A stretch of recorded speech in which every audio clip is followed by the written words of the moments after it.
Siapa yang terbesar dalam kerajaan surga? Matius 18 ayat 1-5.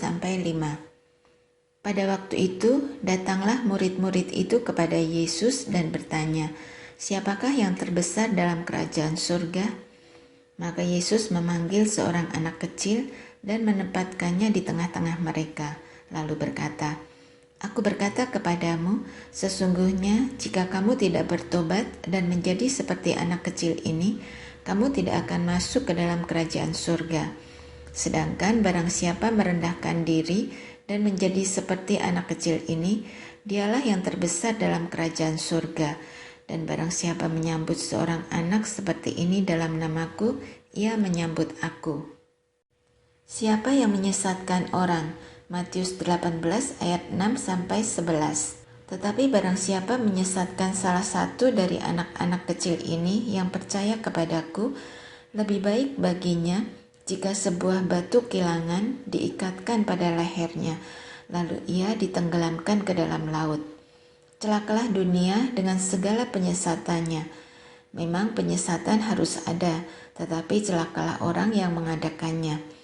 Jika tanganmu atau kakimu menyesatkan engkau, penggalah dan buanglah itu, karena lebih baik bagimu masuk ke dalam hidup dengan tangan kudung atau timpang, daripada dengan utuh kedua tangan dan kedua kakimu dicampakkan ke dalam api kekal. Dan jika matamu menyesatkan engkau, cungkilah dan buanglah itu, karena lebih baik bagimu masuk ke dalam hidup dengan bermata satu, daripada dicampakkan ke dalam api neraka dengan bermata dua.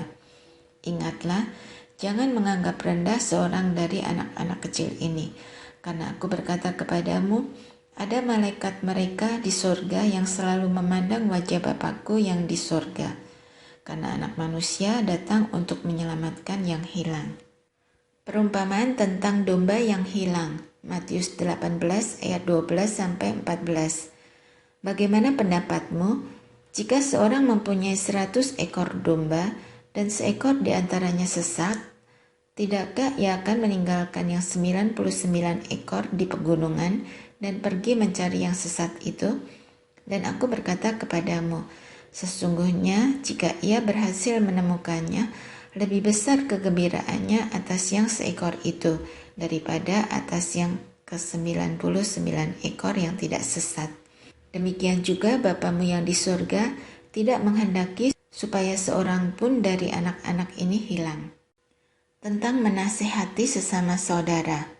Matius 18 ayat 15-20. Apabila saudaramu berbuat dosa, tegurlah dia di bawah 4 mata. Jika ia mendengarkan nasihatmu, engkau telah mendapatnya kembali. Jika ia tidak mendengarkan engkau, bawalah seorang atau 2 orang lagi, supaya atas keterangan 2 atau 3 orang saksi, perkara itu tidak disangsikan. Jika ia tidak mau mendengarkan mereka, sampaikanlah soalnya kepada jemaat. Dan jika ia tidak mau juga mendengarkan jemaat, pandanglah dia sebagai seorang yang tidak mengenal Allah, atau seorang pemungut cukai. Aku berkata kepadamu, sesungguhnya apa yang kamu ikat di dunia ini akan terikat di surga, dan apa yang kamu lepaskan di dunia ini akan terlepas di surga. Dan lagi, aku berkata kepadamu, jika 2 orang daripadamu di dunia ini sepakat meminta apapun juga, permintaan mereka itu akan dikabulkan oleh Bapakku yang di surga. Sebab, di mana 2 atau 3 orang berkumpul dalam namaku, di situ aku ada di tengah-tengah mereka. Perumpamaan tentang pengampunan. Matius 18 ayat 21-35. Kemudian datanglah Petrus dan berkata kepada Yesus, "Tuhan, sampai berapa kali aku harus mengampuni saudaraku jika ia berbuat dosa terhadap aku? Sampai 7 kali?"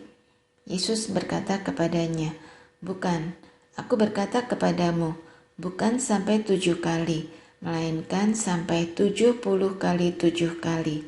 Sebab hal kerajaan surga seumpama seorang raja yang hendak mengadakan perhitungan dengan hamba-hambanya. Setelah ia mulai mengadakan perhitungan itu, dihadapkanlah kepadanya seorang yang berhutang 10.000 talenta. Tetapi karena orang itu tidak mampu melunaskan hutangnya, raja itu memerintahkan supaya ia dijual beserta anak istrinya dan segala miliknya untuk pembayar hutangnya. Maka sujudlah hamba itu menyembah dia, katanya, "Sabarlah dahulu, segala hutangku akan kulunaskan." Lalu tergeraklah hati raja itu oleh belas kasihan akan hamba itu, sehingga ia membebaskannya dan menghapuskan hutangnya. Tetapi ketika hamba itu keluar, ia bertemu dengan seorang hamba lain yang berhutang 100 dinar kepadanya. Ia menangkap dan mencekik kawannya itu, katanya, "Bayar hutangmu." Maka sujudlah kawannya itu dan memohon kepadanya, "Sabarlah dahulu, hutangku itu akan kulunaskan." Tetapi ia menolak dan menyerahkan kawannya itu ke dalam penjara sampai dilunaskannya hutangnya. Melihat itu kawan-kawannya yang lain sangat sedih, lalu menyampaikan segala yang terjadi kepada tuan mereka. Raja itu menyuruh memanggil orang itu dan berkata kepadanya, "Hai hamba yang jahat, seluruh hutangmu telah kuhapuskan karena engkau memohonkannya kepadaku. Bukankah engkau pun harus mengasihani kawanmu seperti aku telah mengasihani engkau?" Maka marahlah tuannya itu dan menyerahkannya kepada algojo-algojo sampai ia melunaskan seluruh hutangnya.